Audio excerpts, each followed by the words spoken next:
ಮಾಮೂಲಿ ಹಾವಲ್ಲ. ನೀವು ಮುಂದ್ಗಡೆ ಬಂದ್ರೆ ಹಾವಿನ ಹೆಡೆ ಮೇಲೆ ಕೃಷ್ಣ ಕಾಣಿಸ್ತಾನೆ, ಡೊಗ್ಗಾಲ ಕೃಷ್ಣ.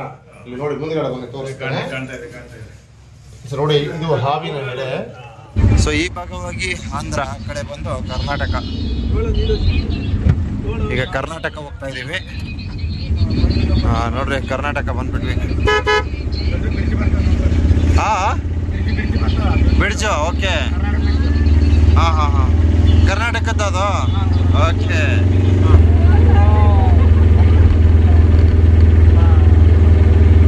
ರಾಯಚೂರು, ರಾಯಚೂರ್ಗೆ ಹೋಗುತ್ತೆ ಇದು. ರಾಯಚೂರು, ಹೈದರಾಬಾದ್, ರಾಯಚೂರು. ಹೌದಾ, ಸೂಪರ್. ಹೈದರಾಬಾದ್, ಗುಲ್ಬರ್ಗ, ರಾಯಚೂರು ಹೋಗ್ತಕ್ಕಂಥ ಬ್ರಿಡ್ಜ್ ಇದಾಗಿರ್ತದೆ. ಪಕ್ಕದಲ್ಲಿ ಹೊಳೆ ಇದೆ. ಈ ಒಂದು ಹೊಳೆ ಮಂತ್ರಾಲಯ ದೇವಸ್ಥಾನದ ಸಮೀಪಕ್ಕೂ ಸಹ ಹರಿದು ಬರ್ತದೆ. ಇದೇನು ವಿಚಿತ್ರವಾದ ಪಕ್ಷಿಗಳೆಲ್ಲ ಇದೆ, ಬೇಜಾನ್ ಪಕ್ಷಿಗಳಿದೆ. ಬಹಳ ಅದ್ಭುತವಾದ ಬ್ರಿಡ್ಜ್ ಅನ್ನ ಇಲ್ಲಿ ತಯಾರಿಸಲಾಗಿರ್ತದೆ. ಸೊ ಕರ್ನಾಟಕ, ಇದು ಕರ್ನಾಟಕ ಬ್ರಿಡ್ಜ್ ಅಂತ. ಇದು ಈ ಹೊಳೆ ಕರ್ನಾಟಕಕ್ಕೆ ಸೇರ್ಕೊಂಡಿದೆ.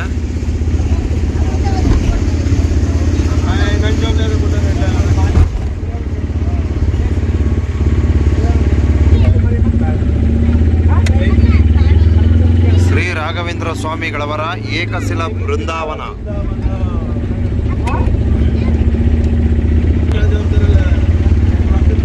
ಇಲ್ಲೆಲ್ಲ ಒಂದು ರಸ್ತೆಗಳ ವ್ಯವಸ್ಥೆಗಳು ಬಹಳ ಮುಖ್ಯ. ಬರ್ತಕ್ಕಂಥ ಪ್ರವಾಸಿಗರಿಗೆ ಅವ್ರಿಗೆ ಸೂಕ್ತವಾದ ಒಂದು ವ್ಯವಸ್ಥೆಯನ್ನು ನೀಡಬೇಕು.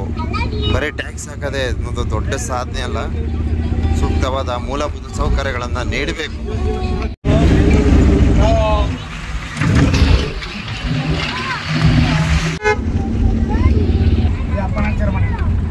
ಅಪ್ಪಣಾಚಾರ ಮನೆಯ ಇದು ಏನು ವಿಶೇಷ ಇಲ್ಲಿ? ರಾಘವೇಂದ್ರ ಸ್ವಾಮಿ ಅವ್ರ ಮನೆ, ಶಿಷ್ಯಂದು.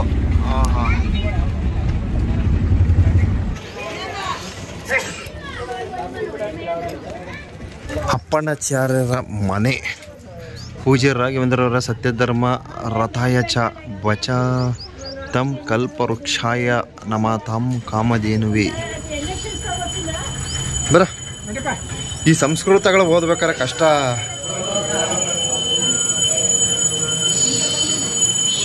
ಸೊ ಇಲ್ಲಿ ಇತಿಹಾಸವನ್ನು ಅಳವಡಿಸಿದ್ದಾರೆ.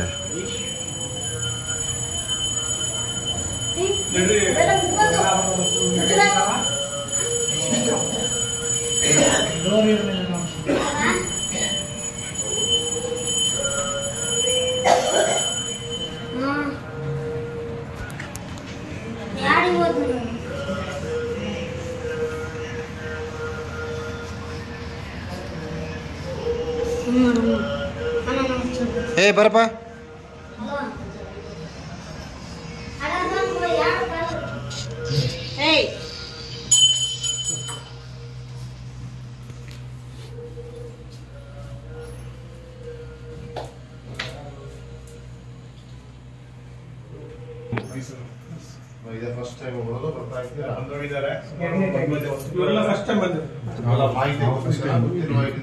ಗೊತ್ತಿಲ್ಲ ಗೊತ್ತಿಲ್ಲ ಗುರುಗಳೇ.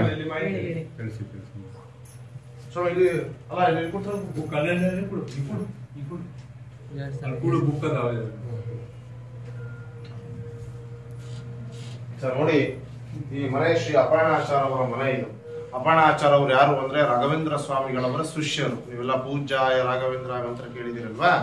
ಆ ಮಂತ್ರ ಬರೆದಂತ ಮಹಾನುಭಾವರೇ ಅಪರ್ಣಾಚಾರ ಅವರು. ಅಪರ್ಣಾಚಾರ ಅವರ ಜೊತೆಗೆ ರಾಘವೇಂದ್ರ ಸ್ವಾಮಿಗಳವರು ಇಲ್ಲಿ 13 ವರ್ಷ ಕಾಲ ರಾಯರು ಈ ಮನೆಯಲ್ಲಿ ಇದ್ದಿದ್ದು. ಅವರಲ್ಲಿ ಇರೋ ಕಾಲದಲ್ಲಿ ನೀವೆಲ್ಲ ಕೆಳಗಡೆ ಹೋಗಿ ಬಂದ್ರೆ ಎಲ್ಲಾರು ಅಲ್ಲಿ ಜಪದ ಕಟ್ಟಿ ಅಂತ ಕರೀತಾರೆ. ರಾಯರು 13 ವರ್ಷ ಕಾಲ ಅವರಲ್ಲಿ ತಪಸ್ಸು ಮಾಡಿದಂತಹ ಸ್ಥಳ ಅಲ್ಲಿ ಇದೆ. ಇಲ್ಲಿ ಬಂದು ರಾಘವೇಂದ್ರ ಸ್ವಾಮಿಗಳವರು ವಿಶ್ರಾಂತಿ ತಗೊಂಡಿರುವಂತಹ ಸ್ಥಳ ಈ ಜಾಗ. ನೀವಲ್ಲಿ ಮುಂದ್ಗಡೆ ಸ್ಕ್ವಯರ್ ಕಟ್ಟಿದೆ ನೋಡಿ, ನಿಮ್ಗೆ ರಂಗೋಲಿ ಹಾಕಿದ್ವಲ್ಲ, ಈ ಕಡೆ ಸೈಡ್ ತಲೆ, ಈ ಕಡೆ ಸೈಡ್ ಕಾಲ್ ಮಾಡ್ತಾ ಇದ್ರು ರಾಘವೇಂದ್ರ ಸ್ವಾಮಿಗಳವರು. ಒಂದಲ್ಲ ಎರಡಲ್ಲ 13 ವರ್ಷ ಅಪರ್ಣಾಚಾರ ಅವರು ರಾಯರಿಗೆ ಕಾಲು ಹೊತ್ತೋದು ಕೈ ಹೊತ್ತೋದೆಲ್ಲ ಮಾಡ್ತಾ ಇದ್ರು. ರಾಯರಿಗಿನ ವಯಸ್ಸಲ್ಲಿ 2 ವರ್ಷ ದೊಡ್ಡವರು ಅಪರ್ಣಾಚಾರ, ಆದ್ರೂ ಕೂಡ ಗುರು ಸೇವೆ ಮಾಡ್ಬೇಕಂತ ಮಾಡ್ತಾ ಇದ್ರು. ಅಪರ್ಣಾಚಾರ ಅವರು ರಾಯರು ಇರೋ ಕಾಲದಲ್ಲಿ ನಿಮಗೆ ಇಲ್ಲೊಂದು ನಾಗಪ್ಪ ವಿಗ್ರಹ ಕಾಣಿಸಿದನ, ಇದೇ ಸ್ಥಳದಲ್ಲಿ ಹಾವಿನ ಹುತ್ತ ಇತ್ತು. ಆ ಹುತ್ತಿದರೊಳಗೆ ಕೃಷ್ಣ ಸರ್ಪ ಎಂಬ ಹಾವು ಭಯಂಕರ ಕರಿ ನಾಗರವಿತ್ತು. ಅಪರ್ಣಾಚಾರ ಅವರು ಪ್ರತಿನಿತ್ಯನೂ ಅವರ ಪೂಜೆ ಪುನಸ್ಕಾರ ಮುಗಿಸ್ಕೊಂಡು ಮಧ್ಯಾಹ್ನ 12 ಗಂಟೆಗೆ ಬೆಳ್ಳಿ ತಂಬಿಗೆಯಲ್ಲಿ ದೇವರಿಗೆ ಅಭಿಷೇಕ ಮಾಡಿದಂತ ಹಾಲನ್ನು ಅಲ್ಲಿ ತಂಬಿಗೆಯಲ್ಲಿ ಹೊರಗಡೆ ಇಡ್ತಾ ಇದ್ರು. ಅದೇನ್ ಮಾಡ್ತಾ ಇತ್ತು, ಆ ಸಪ್ಪಳ ಕೇಳಿ ಆ ಹುತ್ತನಿಂದ ಹೊರಗೆ ಬಂದು ಹಾಲು ಕುಡಿದು ಮತ್ತೆ ಅದೇ ಹುತ್ತನಲ್ಲಿ ಸೇರ್ತಾ ಇತ್ತು. ಅದು ಪ್ರತಿನಿತ್ಯ ನಡೆಯುವಂತ ಕಾರ್ಯಕ್ರಮ. ಅದಕ್ಕೆ ದಿವಸ ಅಭ್ಯಾಸ ಆಗ್ಬಿಟ್ಟಿತ್ತು. ಒಂದು ದಿವಸ ಶ್ರೀ ರಾಘವೇಂದ್ರ ಸ್ವಾಮಿಗಳವರು ಬಂದು ನೋಡಿ ಹೇಳ್ತಾರೆ, ಅಪ್ಪಣ್ಣ, ಇದು ಮನೆಯಲ್ಲಿ ಹಾವಾಗ್ಲಿ ಹಾವಿನ ಹುತ್ತ ಆಗ್ಲಿ ಮನೆಯಲ್ಲಿ ಇತ್ತು ಅಂದ್ರೆ ಇವಾಗ ನಾನು ನೀವಿದ್ದೀವಿ ಸರೋಗಿದೆ.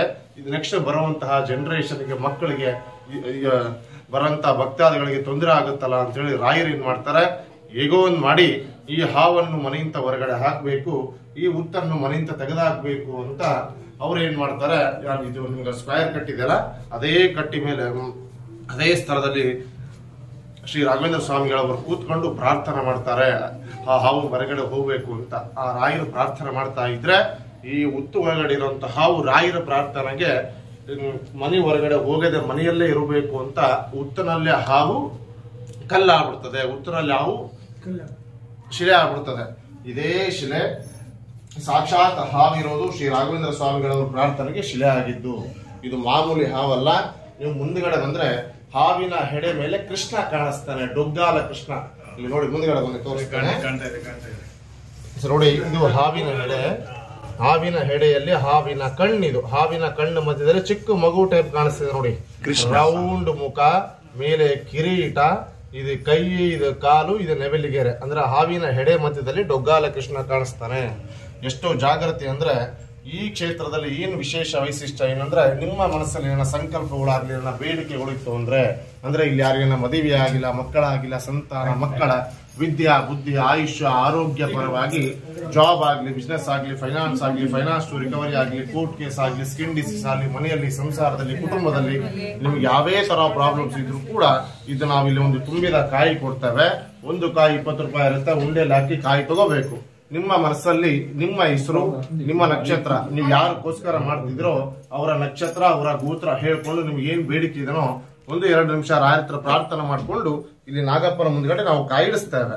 ನೀವೇನಂತ ಅನ್ಕೊಂಡು ಕಾಯಿಟ್ಟು ಹೋಗಿರ್ತೀರೋ ಆ ಬೇಡಿಕೆ 108 ದಿವಸ ಅಂದ್ರೆ 108 ಡೇಸ್ ಒಳಗೆ ಖಂಡಿತವಾಗ್ಲೂ ಸಕ್ಸಸ್ ಆಗುತ್ತೆ. ನಮಗೆ ಒಂದಲ್ಲ ಎರಡಲ್ಲ ಎಷ್ಟೋ ಜನ ನಮ್ಗೆ 20-30 ದಿವಸದ ಒಳಗಡೆ ನಮಗೆ ಫೋನ್ ಮಾಡಿ ಸಮೇತ ಹೇಳಿದ್ದಾರೆ, ಸ್ವಾಮಿ ನೀವು ಹೇಳಿದಾಗ ಆಗಿದೆ ಅಂತ. ಈ ಕ್ಷೇತ್ರದಲ್ಲಿ ನೀವು ಯಾರ ಹೆಸರ ಮೇಲೆ ಕಾಯಿ ಇಟ್ಟಿರ್ತೀರೋ ಅವರ ಹೆಸರ ಮೇಲೆ ಇಲ್ಲಿ ವಾರಕ್ಕೆ 1 ದಿವಸ ಮಂಗಳವಾರ ಬರುತ್ತಲ್ವಾ, ಅಂದ್ರೆ ನಾಗಪ್ಪನ ದಿವಸ, ಅವತ್ತಿನ ದಿವಸ ನಾಗಪ್ಪನಿಗೆ ಫಲ ಪಂಚಾಮೃತ ಅಭಿಷೇಕ ಶ್ರೇಷ್ಠ. ನೀವು ಯಾರ ಹೆಸರ ಮೇಲೆ ಕಾಯಿ ಇಟ್ಟಿರ್ತೀರೋ ವಾರಕ್ಕೆ 1 ಮಂಗಳವಾರ ಅಭಿಷೇಕ ಮಾಡಿಸ್ಬೇಕು ಅಂತ ಇರುತ್ತೆ. ಇದಕ್ಕೆ ಮಾಡಿಸ್ಬೇಕು ಅಭಿಷೇಕ ನಾಗಪ್ಪನಿಗೆ ಅಂದ್ರೆ ನೀವು ಅನ್ಕೊಂಡಿರೋ ಬೇಡಿಕೆ ನೆರವೇರಬೇಕು ಅಂತ ಅವರ ಹೆಸರ ಮೇಲೆ ಮಾಡಿಸ್ಬೇಕು ಅಂತ ಇರುತ್ತೆ. ಇದು 1 ಮಂಗಳವಾರ, 2 ಮಂಗಳವಾರ, 3 ಮಂಗಳವಾರ, 5 ಮಂಗಳವಾರ ಒಳಗಡೆ ನಿಮ್ಗೆ ಜನರಲ್ ಇರುತ್ತೆ. ಇಲ್ಲಿ ಯಾರಿಗನ್ನ ಮದುವೆ ಆಗಿಲ್ಲ, ಮಕ್ಕಳಾಗಿಲ್ಲ, ಸಂತಾನ ಇತ್ತು ಅಂದ್ರೆ ನಾಗಪ್ಪನಿಗೆ ಸೃಷ್ಟಿ ಶ್ರೇಷ್ಠ. ಇದು ನಿಮಗೆ ಮದುವೆ, ಸಂತಾನ, ಸರ್ಪದೋಷ ಇತ್ತು ಅಂದ್ರೆ ನಾವು 5 ಮಂಗಳವಾರ ಅಂತ ಮಾಡಿಸ್ತೇವೆ. ಇಲ್ಲಿ ಮಕ್ಕಳ ವಿದ್ಯಾ ಬುದ್ಧಿ, ಉದ್ಯೋಗದ ವ್ಯಾಪಾರವಾಗಿ ಇತ್ತು ಅಂದ್ರೆ 7 ಮಂಗಳವಾರ ಅಂತ ಮಾಡಿಸ್ತೇವೆ. ಈ ಕ್ಷೇತ್ರದಲ್ಲಿ ನಿಮ್ಮ ಕುಟುಂಬದಲ್ಲಿ ಏನೋ ಪರ್ಸನಲ್ ಇತ್ತು ಅಂದ್ರೆ 11 ಮಂಗಳವಾರ, 21 ಮಂಗಳವಾರ ಅಂತ ಮಾಡಿಸ್ತೇವೆ. ನೀವು ಯಾರ ಹೆಸರ ಮೇಲೆ ಕಾಯಿ ಇಡ್ಬೇಕು ಅನ್ಕೊಂಡಿರೋ ಅವರ ಹೆಸರು, ಅವರ ನಕ್ಷತ್ರ, ನಿಮ್ಗೆ ಏನ್ ಬೇಡಿಕೆ ಇದನ್ನು ಸಹ ನೀವು ಅಲ್ಲಿ ಹೇಳಬಹುದು. ಅಲ್ಲಿ ಇಷ್ಟು ಸೃಷ್ಟಿ ಅಂತ ಮಾಡಿಸ್ತಾರೆ. ನಿಮ್ಗೆ ಯಾರ್ಯಾರ ಕಾಯಿ ಇಡ್ಬೇಕೋ ನೀವು ರಾಯರ ಹತ್ರ ಪ್ರಾರ್ಥನೆ ಮಾಡ್ಕೊಂಡು ಅಲ್ಲಿ ಮುಂದ್ಗಡೆ ಹೋಗಿ ಅಲ್ಲಿ ಆಚಾರ ಇದು ನೀವು ಯಾರ ಹೆಸರ ಮೇಲೆ ಕಾಯಿ ಇಡ್ಬೇಕು ಅನ್ಕೊಂಡ್ರೆ ಅವರ ಹೆಸರ ಮೇಲೆ ಇಷ್ಟು ಮಂಗಳವಾರ ಅಂತ ಬರೆಸಿ ಇಲ್ಲಿ ಕಾಯಿ ತಗೊಂಡ್ಬನ್ನಿ ಸಂಕಲ್ಪ ಮಾಡಿಸ್ತಾರೆ.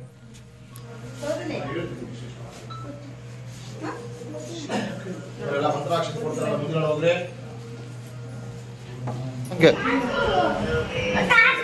ಸುಮ್ಮನಿರು ಆಯ್ತು ಒಂದ್ ಸ್ವಲ್ಪ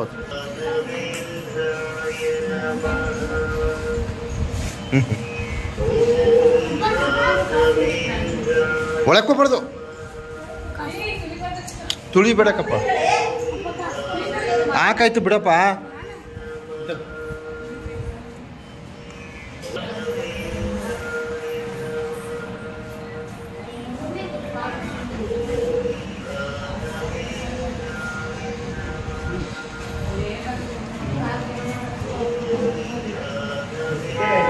ಸೊ ರಾಯರು ವಿಶ್ರಾಂತಿ ಪಡೆಯುತ್ತಿದ್ದಂತಹ ಸ್ಥಳ.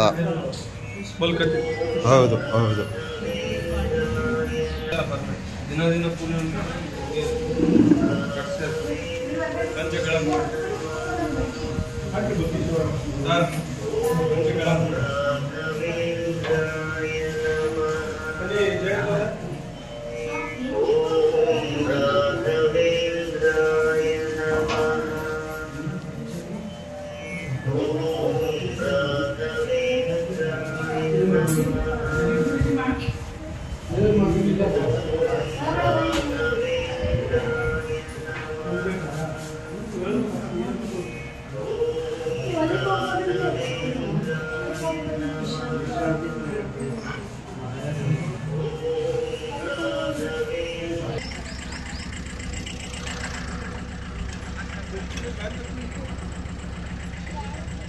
ಸೊ ಇಲ್ಲಿ ರಾಘವೇಂದ್ರ ಸ್ವಾಮಿಯವರ ಇತಿಹಾಸವನ್ನು ಒಳಗಡೆ ಎಲ್ಲ ಬಹಳ ಸ್ಪಷ್ಟವಾಗಿ ಅಳವಡಿಸಿದ್ದಾರೆ. ಸೊ ಅಲ್ಲೂ ಸಹ ಮಂತ್ರಾಲಯದಲ್ಲೂ ಸಹ ಬಹಳ ಸ್ಪಷ್ಟವಾಗಿ ಅಲ್ಲಿನ ಒಂದು ಇತಿಹಾಸವನ್ನು ಅಳವಡಿಸಿದ್ದಾರೆ.